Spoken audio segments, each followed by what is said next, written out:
Hi, and welcome to Fire Monitoring of Canada's Tech Tips video. In this video, we're going to teach you how to acknowledge an alarm on your ULC-listed DSC Power Series fire alarm monitoring panel.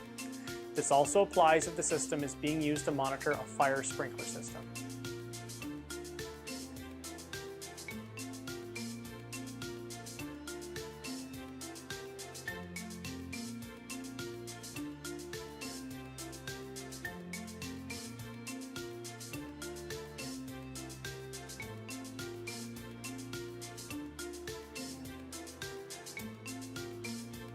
Your fire alarm monitoring panel will be red and look something like this with a white keypad.